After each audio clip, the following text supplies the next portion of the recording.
sorted out in about 5 seconds before we jumped on. Good evening, everybody. Here we Good are to once see you again, all. guys. We are Yes. the RawPetMedics, and we do this every Tuesday at 7 p.m. We are delighted to see you. We've got Joe Middleton on with us today. Really want to say thank you to all our Patreon supporters. You can find us on Patreon. If you just go there and look for RawPetMedics, you can find us on podcasts, and you can find us on YouTube. If you do go to YouTube, please like, click, subscribe, do all the stuff so that we can really SEO all our content. But tonight we're with Joe Middleton. Connor, you invited her, so I'm very happy to let you drive the bus this evening if you fancy. Absolutely, I've got my driver's license all ready to go. Have you got your Zoom mic on? God, Nicholas? no, I haven't. No. Hey, I remembered and you two didn't. Is that correct? Yeah, buddy. Nice one. Even and I'll try not to shout tonight because obviously I come across really loud. Your mic is a bit robotic tonight, Bren. Yeah. Okay. So look, well, listen, I've only met Joe recently. I actually did a talk for Joe's group. Tuesday, the 11th of March. I actually did a talk with Joe's group last year on kind of a effective nutrition on behavior type business. And so Joe is very much in the behavior sphere. So she is a cognitive-led dog rehabilitation and behavior expert. So I like the sound of that. Director of Canine Principles, check it out. And she specializes in cognitive-led dog rehab. In particular, which I want to talk about tonight, her expertise lies in helping rescue dogs rebuild confidence and emotional resilience. And so as I was chatting to Joe last week, we got to chatting about animal rescue and what's going on lately in the whole welfare sphere. You know, we got chatting about, what was going on in shelters, but particularly what you do with rescue dogs when they're adopted. We all adopt a lot of rescue dogs here and there, and they come with, their own needs. And I'm not sure if everybody's kind of totally aware of little aspects to that. And there's also a lot of rescue bitches that come out of that horrible sphere. And I was hoping that there might be a bit of reciprocal help here so we can hear a little bit about this, the figures, some of the stats of what's going on and what it's like in that for the welfare groups at the moment. How are they doing? How are they coping? But also, is there anything that you guys may be able to offer in terms of health and rehab of overworked for these poor brood bitches that are coming out? So that is it encapsulated, and that is what Joe is going to help us with. So Joe, can you tell us a little bit about yourself? Who are you and what do you do? Yeah, sure. So I basically am a complete dog geek and have been all my life. I head up, as you said, Canine Principles, also the International School for Canine Psychology and the National Institute for Canine Ethics as well. Oh. We're very much focused on the kind, calm, consistent, ethical approach, which is all science-backed, and obviously more and more scientific research coming out all the time that we're keeping abreast of to back up our methods over coercive, punitive methods.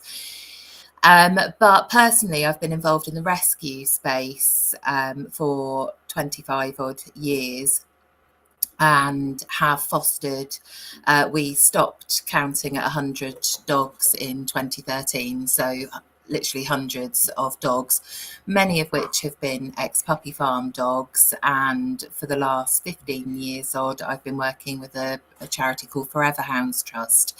And we have dogs from off the track for racing greyhounds and lurchers, anything pointy really coming, anything pointy that's a sofa surfer. So I'm very passionate about helping dogs in need, and have seen too many things that humans have inflicted on dogs to not be fuel to make a difference in that area. Yeah. What are the figures like today? How are we doing?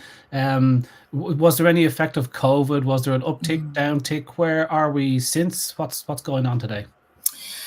Well, I was at a parliamentary meeting a couple of weeks ago with Mark Abraham, who organises the meetings, and it was really cool on one hand, because not many people understand what it's really like in rescue and the challenges that are faced.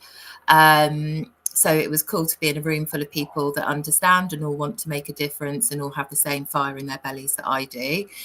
But on the other hand, it was really frustrating because I have been in the area for a long time, and the challenges just seem never ending. And although there seem to be baby steps, it's like one step forward, two steps back all the time. So from a kind of stats point of view,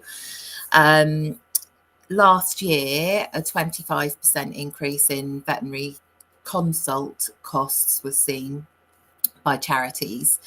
So that's not including the treatments, that's just the consults. So that in itself is another dog that could be helped with the extra money that's having to be spent on veterinary consults. There was a 51% rise in relinquishments reported by one charity in 2024 alone. What? Which is massive. Another charity reported that they get 150 calls a day on average with people wanting to relinquish their dogs. Oh. Why do you think that is, Joe? What's changed this year? And also, just going back to the consultation thing, is that because there are more consultations going on, or is that because the price of each consultation has risen by 25%? Because the price has increased by 25%. 25%? Yeah. I think they were an Essex-based charity that reported that. So it's crazy. And also the negotiation, because usually charities historically have had some sort of great rates agreement with veterinary practices, but there seems to be a reduction in the amount of veterinary practices that are open to that. And obviously veterinary practices are running businesses themselves. They need to stay afloat. They need to bring revenue in to cover their costs. So it all plays a factor. But what I think, whether anything has changed, I mean, the post-COVID influx of dogs is obviously a factor, but we were having similar problems post-recession in 2000, after the 2008 recession, and then over the years with the economy, and there always seems to be a reason to give a dog up. Okay, so it's economics, you think? Potentially, yeah. People just can't afford them. Okay. However, okay. during so, lockdown, sorry, Nick, lockdown, the amount of dogs that were being brought into the homes, and we kind of predicted it was going to happen post-lockdown, because the price of dogs went through the roof because the demand was there. So people were breeding and breeding to keep up with the demand, and then now people are back to work and life's picked back up, and their lifestyles don't adapt to the dog. It's devastating, isn't it, that the people's perception of a dog is literally just a commodity, when they have plenty of time, but actually they're not have the foresight necessarily in some circumstances. I know many of our followers are thinking about this long and hard, but for the general populace, that there has been almost like it becomes a commodity. You've got time on your hands, have the dog, not realizing 3 years time your circumstances may be totally different, and that's devastating to see. And we see a lot of that in veterinary practice, where people have almost gone, I can't cope with this. I've chosen a breed that I like the look of. They've not had necessarily the understanding or the education to understand how that dog might be, and they suddenly change to a border collie doing next to no exercise whatsoever, being locked up in a house and going nuts, and then they wonder why they have to relinquish it because it's chewing stuff. Bren, can I ask, on the back of what Joe just said, just a question to Bren. On the back, if this is an economic thing, let's say people are struggling a little bit and you can expect relinquishments to increase when that happens. Do you see the same in veterinary practice, Bren, just as an aside? Have you seen in 2024 an increase in people that can't meet their bills? I know that's a significant percentage of that you have to allow for each quarter, don't you, Bren? So has there been an uptick in 24 for you that would copy those figures? I don't want to bang that economic drum and get into politics, but I think we overall need to understand there is a devaluation of currency that has gone on post-COVID, because they pumped a lot of finance from government into, effectively, how do you think they paid for furlough? It's not because they had a big stash of cash. They printed lots of cash. What's the consequence of that? It devalues that cash. And the downside is then the cost of living has gone up for everybody. And unfortunately, that's also your veterinary team that's working hard to deliver those services. And if they don't keep up with that, let alone the cost of all of the equipment has gone up by that amount, all of the drugs have gone up by that amount. It isn't, these places aren't one-man bands. Quite often there's a whole structure behind it. And even if you looked at the cost of groceries, look at cost pre-COVID and post-COVID, you'll suddenly understand, that the majority of them have gone up by an enormous amount. And so, we're constantly having to come up with novel ideas, whether that be, look, you subscribe to a practice. Many independents are even doing this, that you subscribe to a practice. That means that you effectively can cost control your consultations because they're included in that subscription. And so they're just paying a monthly fee that allows them to visit the vet as many times as they need to get that attention that they need. And I think, just ask your vet about those options if you're struggling to pay one-off consultations. It's a way of spreading the load. So what do people do? I imagine in times of hardship, as your linkagements go up, and if there was a strong economic play, it means less donations coming into the charity at the same time. What does a charity do when they get 150 calls a day and they don't have a bed for one, let alone 150? What happens? What's the fate of those dogs? The mental health toll on the rescue teams is just absolutely horrific, because if you imagine you come into the world because you love dogs and you want to help dogs, you're not necessarily a people person. You're not necessarily, your communication skills maybe are better with dogs than they are with humans. And then you're having to literally sentence dogs to death every day because you haven't got the space. It's just a horrific position for people to be in and to put people in. And I know in the veterinary industry as well, the suicide rate is one of the highest in any industries, because we genuinely get into what we're doing because of the love of animals. And then we're put in this position where we're literally having to sentence dogs to death. And I think the education and having these frank conversations about things is the only way that we can really keep getting the mission to make a difference accomplished in the smaller senses. Because a lot of people, like you were saying about getting the wrong type of dog, a lot of people will walk past a greyhound in kennels and find a Jack Russell because it looks cute and it looks fluffy. Well, actually, that Jack Russell's going to turn into some sort of Tasmanian devil at some point. Whereas the greyhound would have slept peacefully on your sofa and been happy with just a walk a day. That's very Jack Russellist. I've got one. I've got one. Yeah, you're allowed to say the breed if you own the breed. Yeah. Joe, what sort of nutritional problems do you come across, or what kind of disease processes are there? Particular disease processes that you come across in the rescue scenario that the I was going to say normal dog owner, but that's the wrong way of saying it. The private individual may not come across. So I think pain is a massive one. That is pain, nutrition, and sleep are my three silent behavioural triggers that I like to look at, because it's usually the symptoms that are seen rather than actually the dog just needs to sleep.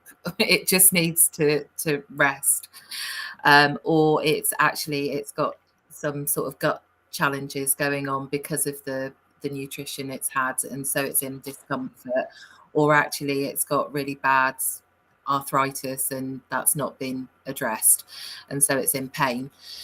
So they're kind of the three that I really look for. Obviously a vet check for new dogs coming in is really important to try and rule out any pain, illness, neurological kind of stuff, mobility issues. But then also looking at the impact of past trauma and stress and how that affects everything as well. In an ideal world, obviously all dogs would be raw fed, but from a rescue perspective, they're reliant on donations, and unless they've got a partner in a raw food company that's able to support the dogs in their rescue, it's a real challenge for rescues to feed raw, predominantly because they just haven't got the funds available to do so. So I don't know if that answers your question, or if I just went off on my own. It's sort of, but I really am interested, because I also love to talk about the health impact of sleep. And loads of people talk to me about, well, the dog's sleeping on the sofa for 20 hours of the day. What's your problem? Of course, they get good sleep. So just fill us in a little bit more of the impact of sleep on behavior and health, and what do you say to people to look out for? What is good sleep? So you're looking for the really deep sleep, so that when the remedial sleep, so when you're looking at the dog, it's laid out flat on its side and you're able to really see the deep rising and falling of the chest, and it's slowed right down compared to their normal breath rate, or their normal breath rate when they are resting, their normal resting breath rate. You're looking for the really slow, deep rise and fall of the chest.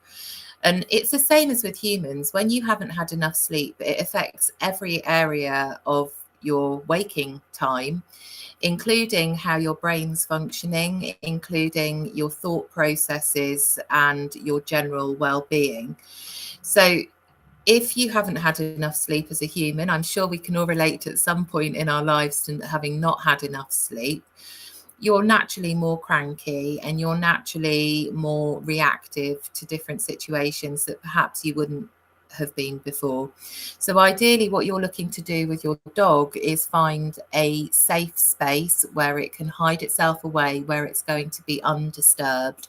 You're going to create dedicated times that are downtime so that your dog has the opportunity to relax. And when we're talking about the Jack Russell, that, for example, is one breed that we would most likely see where they find it harder to switch off, and we need to actually create an environment for them where they're able to relax and sort of decompress and actually chill. Because naturally they want to know what's going on. And so for them, it's quite hard for them to come down from that heightened state that they're in. So what would that actually look like, Joe? Sorry, Brent, just jumping in. Just to say, so you say that there would be a safe space and there would be designated times. So safe space, what would that look like? Is that kind of, you'd have a cardboard box or a special enclosure somewhere away from the kitchen, which is probably going to be busy, or just, if you take us through that on a practical basis, and also what kind of times are you saying 3 hours in the morning, 3 hours in the afternoon, or take us through the day. Yeah, so we're kind of looking for about 16 hours plus sleep a day for a dog, if at all possible. And what we want to see is a safe space that's away from where the busy areas of the home are. So a dog will quite often position itself in a doorway or position itself in the middle of a room so that it can get some rest, because it knows that then every time you move, it's going to be disturbed. So it will be made aware that you're moving, and it might need to follow you to make sure you're safe, or it might need to follow you to make sure that actually it's not missing out on something super exciting, like you're cooking the dinner or something. So to get it used to having that safe space, and it could just be that it's the bed positioned round a corner. You're not going to put it near the TV where it's going to be really loud for the dog, because their hearing is so much greater than ours. So what might be a normal TV level for you would be really, really loud for a dog. We really like the the sleep playlists that are available. They're designed specifically for dogs, and they're done in a way that are created so that the dog is that they're sounds that the dog's going to relax to. So if you can get used to putting one of the sleepy playlists on, if you literally just look up sleepy dog playlist, loads of them will come up for you. Yeah, they're brilliant. And if you start to condition the dog that the sleepy playlist comes on, and that's when we're not going to be engaging in play, we're going to be relaxed, but you need to make sure that the dog has toileted, the dog isn't hungry, and it's had everything that it needs. A bit like when you're trying to get a baby to sleep, literally the same. All its basic needs are met, and it's able to then relax. And what we do with the sleepy playlist is then get to a point where when the sleepy playlist comes on, the dog starts to associate that with downtime, and it knows that it goes to its safe space. What I would just say about, you said about a container or something to put them in. What we do see a lot, we bring dogs over from Ireland on transport runs. And we see a lot of dogs who get crate trauma or trauma to the noise of the metal clangy noise of a crate. So if you are going to use a crate, then I'd recommend a soft crate if you've got a dog that's been transported and may have that trauma. And I'd also recommend that the crate is covered so that it is an enclosed safe space rather than a goldfish bowl. And then you're not going to shut the dog in the crate. You're going to start off by just maybe putting a reward in the crate and letting the dog venture in to get the reward, something that's high value to the dog. And you're going to build up gradually to that being where the dog goes for its sleepy time rather than shutting it in, you're trapped, and that's it. So talk to me about so we're talking about rescue dogs here in particular, because a lot of people listening are going, my dog has no problem sleeping. It's like, yeah, well, your dog hasn't been through the mill, you know. So let's imagine for the dogs that are lucky enough to get into the shelters in Ireland and the UK, because so many don't. I mean, you were saying to me, they have days once they get into a pound. You have days for that dog to be found. You know, that's how quick the turnover is. So this is a serious, mega issue that we don't talk about enough. But when the family rescues a dog, none of them are dog trainers. They might have had a dog before. Talk us through the first 24 hours and week. Like I was told back in the day, tell me if I'm wrong, when I was working in shelters, is that the advice we used to give out would be that the natural reaction for people when they adopt a pup is to really mollycoddle it and spend every single moment of the time with them. And I know we were told, now I was being coached by a fairly guy that was a bit more kind of, you know, he said, no, he was always encouraging people and said, just give the dog a bit of space, just leave her alone, put her down some nice food, a nice quiet environment, put them in with granny and granddad, and she'll come out of her shell in her own time. Not to be going after her and trying to put this human stuff on her. It's like you fall over, you bash your head, and you get up off the ground and you go, am I okay? And the person that's looking at you is going, oh, you know, and you go, oh shit, I'm not okay. And you've got to be in your face, you know? So this is the way it was explained to me. Has things moved on in the last 30 years? I assume they have. What's the first 24 hours? What's the advice for a family adopting a pup that might have been through some shit? Yeah, that's a brilliant analogy, isn't it? Because if you've really hurt yourself, you often can't feel it yourself, and it's someone else's reaction that makes it go, oh my gosh, I'm bleeding. Yeah. So yeah, very much the same. I guess from an analogy perspective, if you imagine that you have a child, a toddler that has been exposed to a trauma, and they land into a foster home. They don't know anyone. They've lost all of their belongings. Everything smells different. Everything sounds different. And obviously dogs, because they've got such an enhanced power of scent, they smell in layers, whereas we smell like if I'm cooking a soup, I will just smell that I'm cooking a soup. They will smell that there's the carrots. They'll smell that there might be some chicken. They smell the different layers. So they've got all of those increased sensory overload things going on, as well as the fact that they don't know who they can trust anymore. So the first thing that we need to think about is making sure that we are respecting their space and things are on their terms. And that's why I really like focusing on cognitive-led rehab for dogs, because everything needs to be consent based as far as possible to build the trust. It's a bit like if you imagine having a bank account that's called the emotional bank account, you're not going to make a withdrawal from that bank account until you've paid some money in. And it's very much the same when you've got a rescue dog. You need to pay into that emotional bank account before you can ask for something in return. And even if that asking for something in return is simply putting a harness on the dog, you need to make sure that everything is on the dog's terms. You're inviting the dog into your space. You're not going into the dog's space. So first of all, you're going to be looking at creating a safe environment before you even get the dog. You're going to establish a quiet space where the dog can decompress. You're going to make sure that loud noises are minimized. You're going to make sure that there's a predictable routine to help them feel safe and secure. Whenever a dog comes into our home for the first time, we go straight through the home and out into the garden and wait until they toilet. When they toilet, there's gentle praise. If they're open to taking a treat reward, then they will get a treat reward. But many dogs are too stressed, so they're not able to take a treat at that point, but we offer it. Then they come into the home. So we've established outside is where the toilet is, and then we come into the home. Doesn't work. They usually toilet in the home as well, but we try to keep building that pattern that outside is where the toilet is. And then what we see far too often, sadly, is, and I can see why, is that the adopter is really excited. They've got this new dog. They love their new dog. They're so infatuated with it, and they want everyone to share that amazing rush of emotions that they're feeling. So they invite the family round to meet the new dog. No. I don't even tell anyone you've got a new dog for the first couple of weeks while you're trying to figure out and get to know each other. And then you can decide when and how to introduce people. And definitely don't invite them into the home.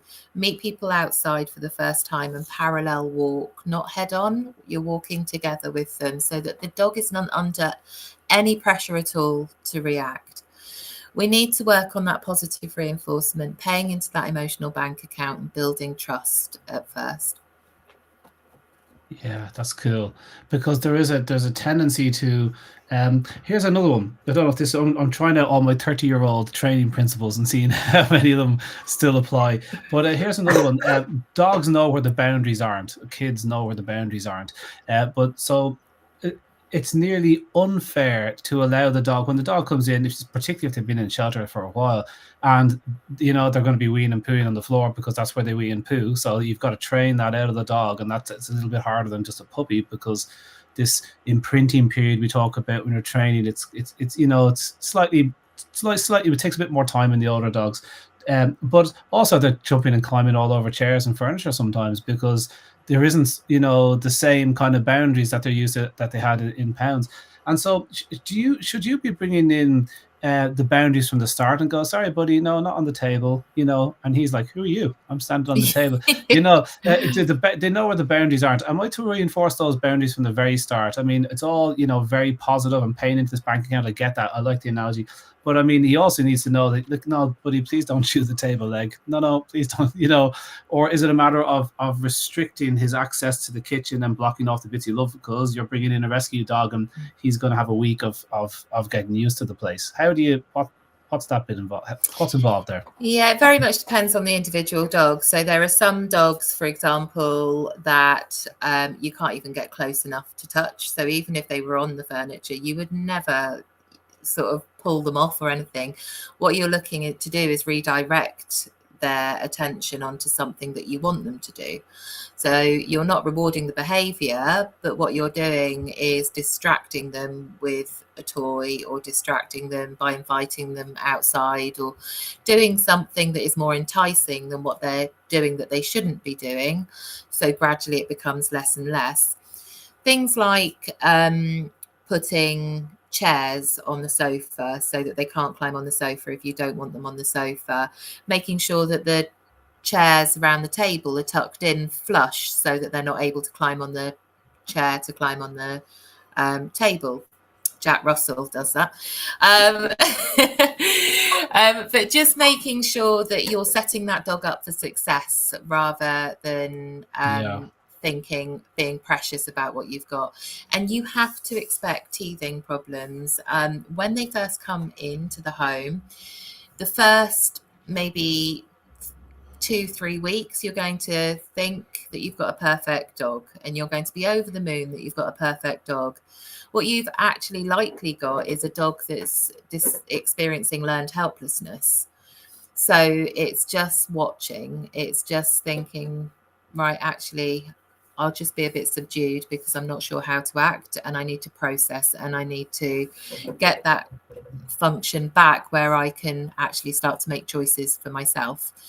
And then when it is in a position where it's able to make choices for itself and start to think more as the free thinking being that it is, it's able to actually find out what the right choices are from your perspective, because it's not sure at that time what you deem as the right choices and what you deem as not the right choices. But we need to make sure that we are supporting that dog in making the right choices by not punishing the bad choices or what you would think is the bad choice. To the dog, there's no such thing as a bad choice. But from a human perspective, you might think that cocking its leg on the sofa is a bad choice. We're not going to tell it off for that. We're just going to pop it in the garden and clear it up. And then when it comes back in, we maybe will do something that warrants some praise so that we're able to invite it to do something positive and praise the good and ignore the bad. Yeah, that's cool. Yeah. So And training them to go to command helps also with that, because it means that you can praise them doing something good outside, you know, so you wait for that opportunity to associate something good and then praise them for that and that side of things. I would really like to ask you, in these circumstances where dogs are being rescued and or placed in a new home for the first time, I come across quite a lot of vets that are overusing, in my view, some of the behavioral drugs that are now available for the veterinary market, and often trying to look at other herbal or supplement options that are good for owners to use in those circumstances instead of some of those fairly heavy drugs. Is there anything that you've used in your cases that you've found really useful, very helpful, or do you avoid any sort of supplementation in those first, you know, few days of going into the new home? Yeah, Pet Remedy has helped a lot with some dogs. And you move to a calm supplement as well. So they're the two that I've used. Obviously, there are many others available out there. They're just the ones that I've used. So again, it's very much, as each dog's individual, it's very dependent on the individual dog and what additional support they might need in those scenarios. But I've also dog Skullcap and Valerian as well is another one that I've used. But some dogs don't need anything at all. Other dogs might just need that additional crutch for a little while until they've sort of come to terms with their new surroundings. So when Connor and I spoke a week or two ago, there's a charity called Nature Watch, and I'd just been speaking to the guys at Nature Watch, and what they've done is created a breeding map for the UK. So although you have to be licensed to be a breeder, there's no limitations on the number of dogs under that license. So there are some in Ireland, and there are many in the UK that are high numbered as well. But the ones that stuck out in my head were like 250 breeding bitches under one roof. Oh my goodness. Yeah. So when you've got dogs that are kept in a small container, their only coping mechanism for any stress is going round in circles because they have no space to do anything else. Their food, what food they get, is thrown over the side. They often don't have daylight. And when they come into rescue, after having been bred from season after season, having eaten off the floor and amongst their own feces, when they come into rescue, they've got so many things that we need to unpick. They've never lived in a home environment. They're not used to the TV, the hairdryer, even people walking upstairs. They think like Chicken Little and the sky is falling.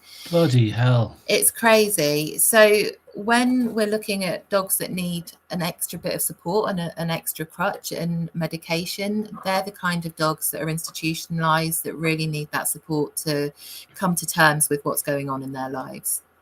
Oh, the poor That's absolutely things. amazing. Joe, you mentioned Pet Remedy. They do several versions of, it's all the same essential oils, vetiver and valerian and bits and pieces. Which ones do you find the most useful, and how do you use those? Is it the plug-in or the spray, or just take us through, because that's something that people can get hold of online, and they may be able to use it with anxious dogs at home. Yeah, I honestly don't know which one I've got. It's in a spray bottle, and I spray. Okay. Sorry, that's not much use at all. They do a plug-in as well. Yes, I don't use the plug-in because I like them to have the choice of whether they smell it or not. Yeah. So I'll spray it on a blanket or spray it on something that's around, like on the side of the sofa or on their crate, so that they're able to choose to go in and out of the crate. They choose to sniff it as they wish. That said, if I only had the plug-in, I would use the plug-in, but I would use it in a mild way, so maybe not right next to the dog, further away, and then if I felt it wasn't having effect, move it nearer to where the dog is, so maybe upstairs to start with, and then in the hall if needed, and then in the room where the dog is.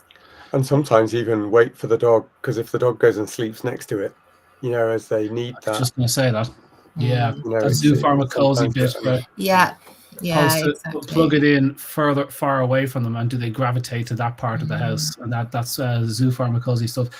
What about resident dogs? You've got this dog coming in with and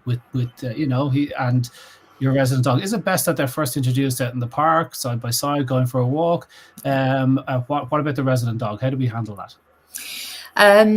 So yes, outside, not in the home, and parallel walking from a safe distance. And then as it is safe and the dogs are happy to do so, moving closer together until they're walking side by side.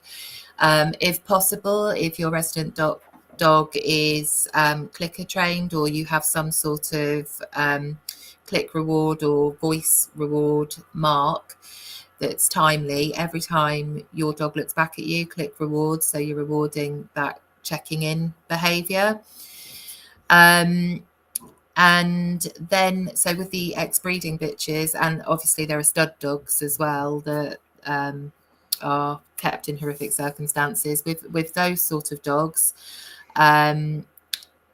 they don't know what a reward is necessarily, but they're able to watch and learn from the other dog. The same with the greyhounds that we get in. We've recently adopted a ex-working collie who's been on the sheep in the hills in Yorkshire all her life, lived in a kennel, never known anything else. So with those sort of dogs, they've never known human home environments, so to have another dog to learn from is really important. So that initial introduction to the resident dogs and making sure that they've got an ally in them is so key. Yeah. Joe, we're coming into the last 5-6 minutes here. I'm sure you've got a lot of messages that you'd like to get out to people, and also it would be great if you could describe how people can help you, because the stories you're telling is just horrendous, and people's hearts are pouring out, I'm sure. So anything that people can do to help you do your thing. And another request is we do a 10-minute section after this. Would you be able to stick around and just give us a little bit more insight, because what you're saying is A, wonderful, and B, harrowing, and we'd love to pick your brains a wee bit more. So just for now, how can people help you? What are the messages you want people to really understand? Help to educate people, I think, is the main message. People don't understand the situation. This is real life. It's been like it for as long as I can remember working in rescue. But if you're not involved in that world, you don't know the extent of what's going on. So, for example, yes, dogs have to be microchipped. No one has to be registered on that chip. So, for example, with greyhounds, yes, they're chipped, and yes, they've got ear tattoos, but we see people chopping the ears off to get rid of the tattoos and dumping the dog, but the chip's not registered to anyone, so there's no accountability. We have dogs coming into the rescue system that are microchipped, but again, the chip's registered to out-of-date details or to a previous owner that doesn't want the dog anymore. So making sure those microchip details are up to date and helping raise awareness to DEFRA that chips need to be registered and they need to make that a legislative requirement. There needs to be accountability there. I think education is, obviously I'm completely biased because it's what we do at Canine Principles and the International School for Canine Psychology, but I think education empowers. And I think that we all have a responsibility to empower ourselves with that education to do the best that we can by our dogs. And of course, what you guys do with the nutritional information and education is such a key cornerstone of that, but we need to do it in all areas of dogs. You wouldn't have a child, well, you might, and not educate yourself on how to look after that child properly. And we shouldn't be doing it with Don't get me started. I've got a little soapbox down here. Do you want it? Let me at it.